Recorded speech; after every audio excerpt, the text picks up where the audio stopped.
Olá, pessoal, que alegria estar aqui hoje. Obrigada, Menina, pelo convite. E hoje nós vamos falar mais uma vez sobre o podcast Mind Hub.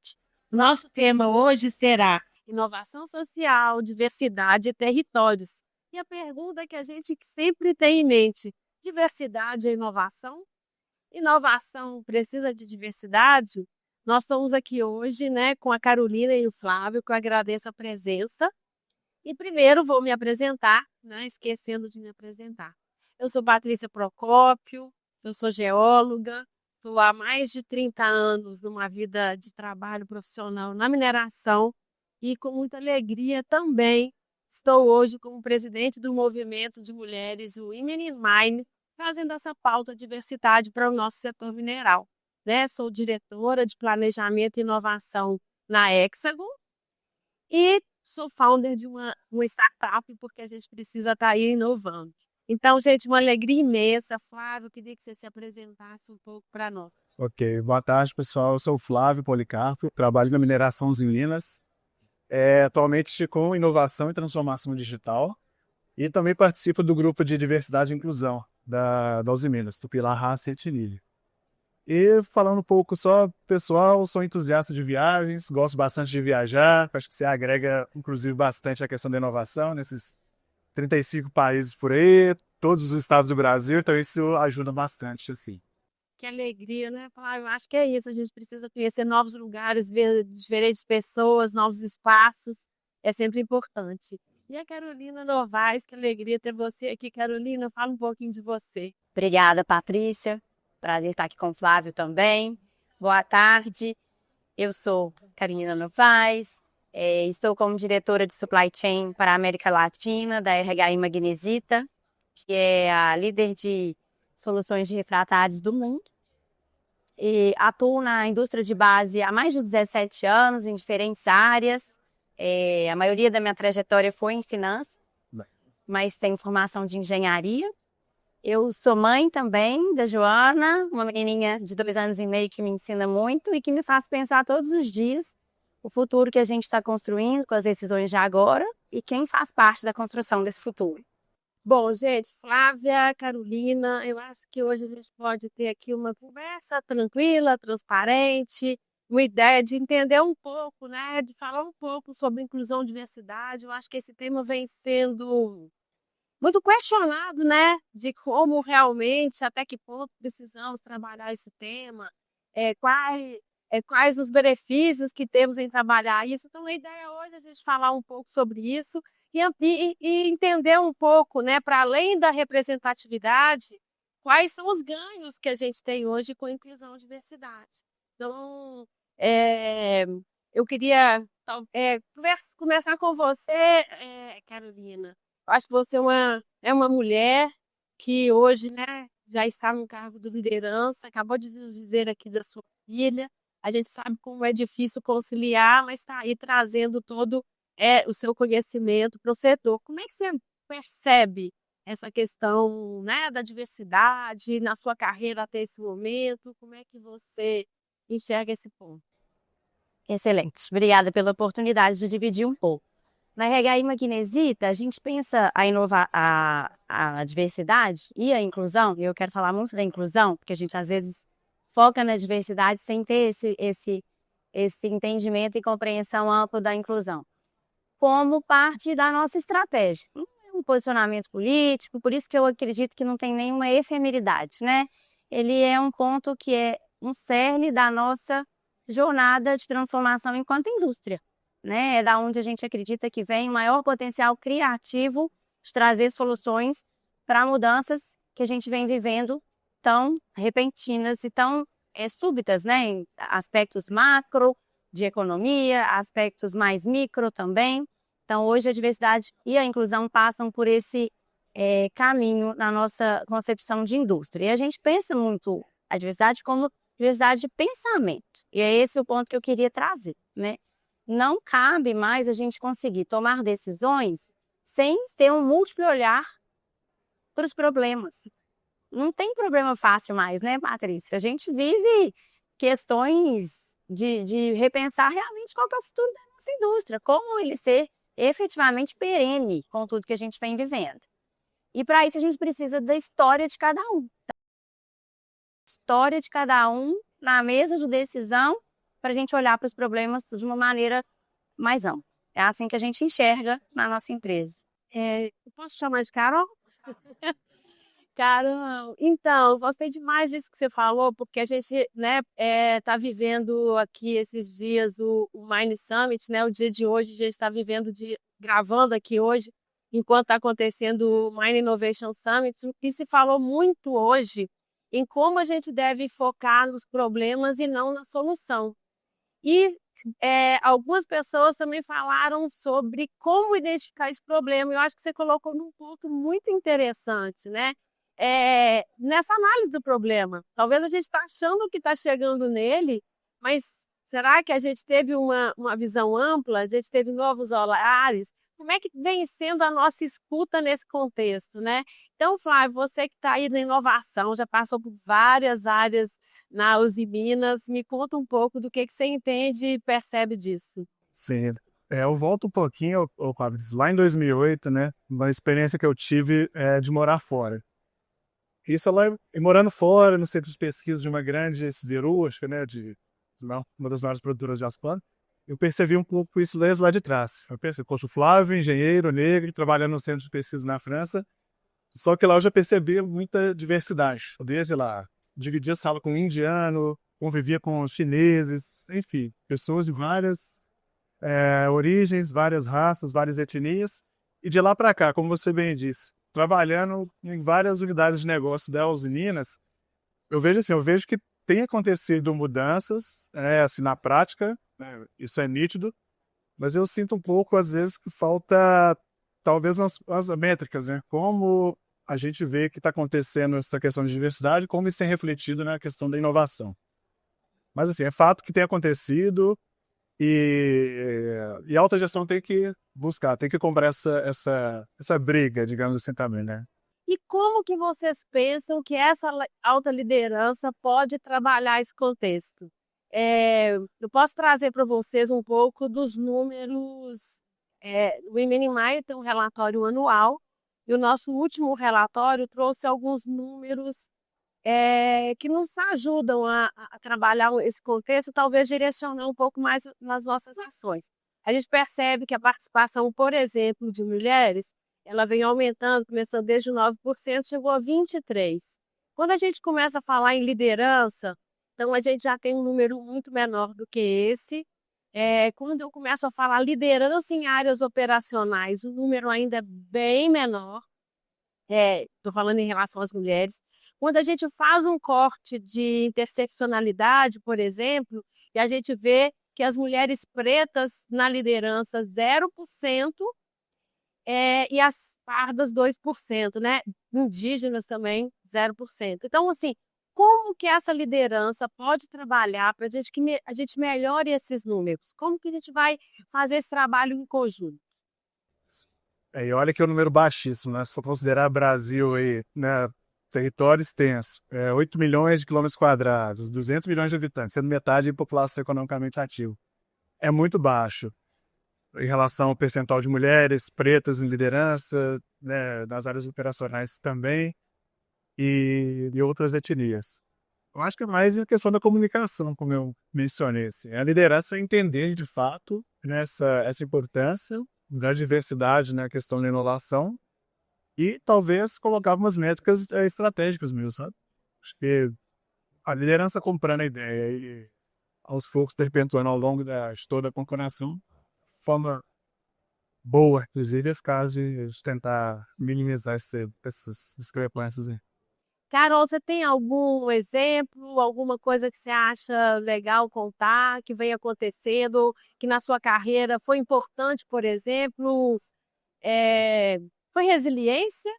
Que você hoje, relativamente tão nova, está assumindo cada vez, né, mais desafios agora com uma nova posição dentro da empresa. Sim, eu me faço muito essa pergunta, Patrícia, obrigada por trazê-la, né? E até conversando com outras mulheres que buscam, às vezes, em mim, alguma inspiração para trocar ideia por algo que elas estejam vivendo, nesses trabalhos de mentoria que a gente tem a oportunidade de dizer, eu penso muito no porquê que eu tô aqui, o que que me fez conseguir também gostar de estar aqui, porque não é uma obrigação, eu tô ali porque eu gosto e eu tenho uma energia muito forte em relação ao lugar do trabalho na minha vida, né?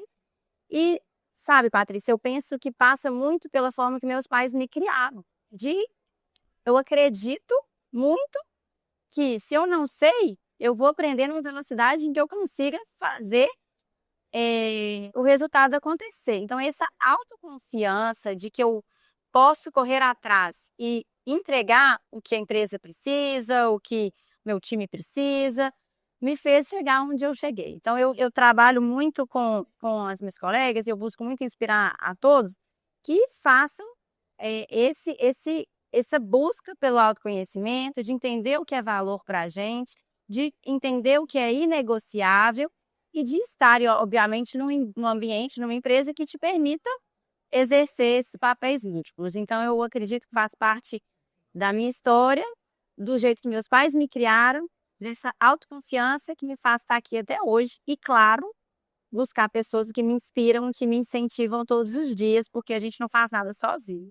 É interessante que hoje, gente, eu estou falando aqui porque a gente está aqui gravando esse podcast no dia que está acontecendo o Mind Innovation Summit. E a Ana Cunhana Sanches hoje, ela falou na abertura sobre referência, né? Que a gente muitas vezes se inspira por algumas referências e ela coloca algumas referências na vida dela. E é isso, né? Eu acho que você é uma referência para muita gente. A Ana Sanches é uma referência. Eu acho assim, acho que nós mulheres, né? Quando elas se coloca como uma CEO de uma empresa, né? A América a nomeia como cria uma expectativa assim de possibilidades, né? Então acho que isso é realmente a referência, uma questão extremamente importante. E eu queria também entender, gente, no setor mineral, né? Vocês acham que falar de diversidade, de inclusão, faz sentido para a mineração? Vocês acham que isso pode ser relevante para a transformação que a gente busca do setor? Vamos pensar aí no nosso Mine to the Future, né? Qual a mineração que a gente quer para o futuro? Quem vai construir essa mineração? Quais são os protagonistas? Né? Eles vão ser diversos, não vão ser diversos? Como é que vocês pensam isso? Sim, eu entendo que faz total sentido e é necessário, né? Essa questão de atrelar a questão de mineração do futuro, linkando tudo, né? Na verdade, está tudo ligado, assim, mineração do futuro, com inovação, com diversidade. Inclusive, assim, saíram algumas pesquisas falando, né? Essa turma até que está nascendo agora, as crianças vão trabalhar em profissões que ainda não existem. Então, de repente, é o caso de talvez investir e começar a conscientizar essa juventude, essa criança, tanto essa questão profissional, de novas tecnologias, inteligência artificial, mas também de pensando em diversidade, pensando pelo lado humano da coisa. Foi até uma fala boa da Ana mais cedo, da Ana Sanches, é muito de empatia, de pessoas, de grupo. Acho que levar esse lado humano, apesar de tecnologias que estão por vir, já estão acontecendo, mas o lado humano da coisa, acho não, com certeza que é fundamental e necessário. Eu teria dois pontos para complementar. Tenho também, voltando aqui na minha família, mas tenho na geladeira da casa da minha mãe uma frase que é assim: todo mundo quer mudar o mundo, mas ninguém quer lavar a louça. Eu acho que isso é muito forte para a gente pensar o que é a jornada de transformação na mineração e na indústria de base. Na nossa experiência, a gente está falando de, às vezes, áreas que não tem banheiro feminino. A gente teve que começar lá atrás para conseguir falar: opa, se eu quero ter um espaço que caibam as mulheres, elas têm que ter condição de ir ao banheiro, é muito básico, né? Então, assim, essa jornada, tô falando de anos, né, pessoal? Mas eu acho que a gente precisa de começar do básico, porque o desafio que a gente enfrenta na nossa indústria, que é comum em outras indústrias, é um desafio da nossa sociedade. Então, passa por a gente se educar. Eu não tenho condições, e eu tenho convicção de responder sobre isso, de saber o que uma pessoa preta passa. Sim. Né? Então, assim, a gente tem que ter essa consciência de que a gente precisa ser educado enquanto líderes para que a gente tenha essa escuta ampla. Então, voltando no meu ponto, eu só acredito que a inovação aconteça quando a gente tem um ambiente seguro para as pessoas serem quem elas são, trazerem os pontos de vista que nos fazem pensar, enquanto grupo, ter uma decisão criativa, uma solução que realmente funcione de uma forma mais perene, como eu comentei no começo.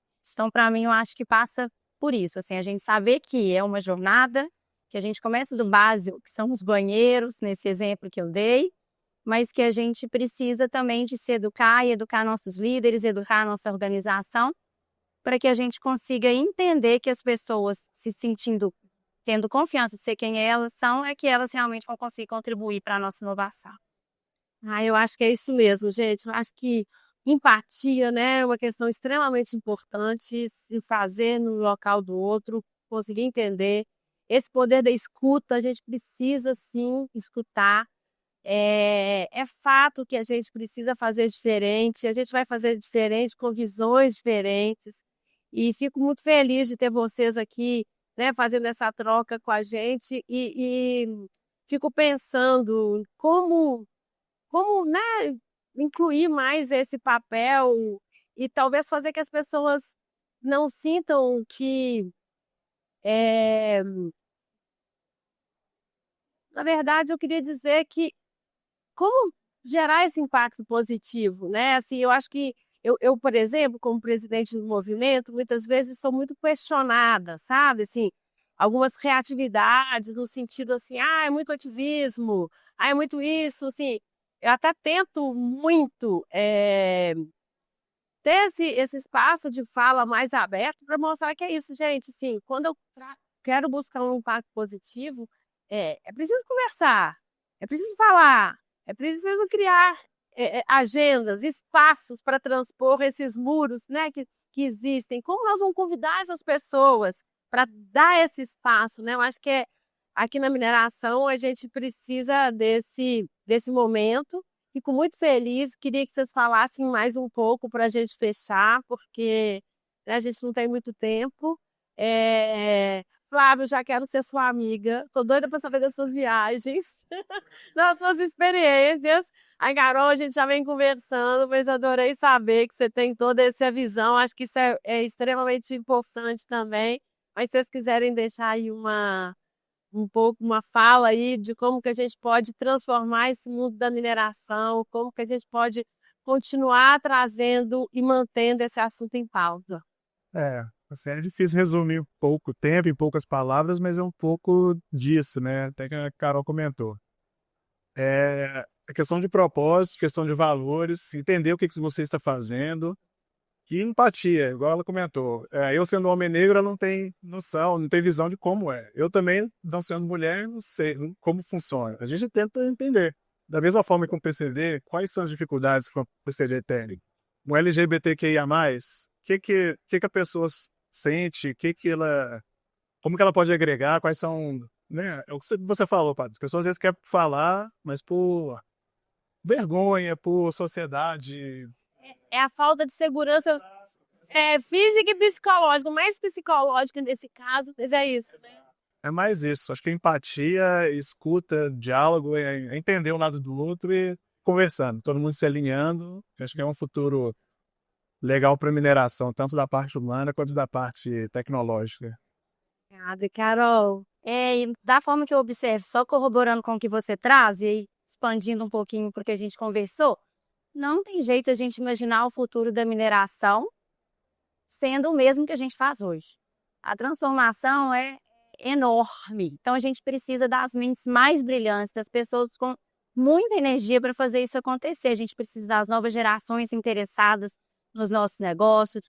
A gente precisa de pessoas que não participaram do processo decisório até então, junto com a gente na mesa, para conseguir imaginar o futuro, para que aí a gente tenha a estratégia adequada para executá-lo.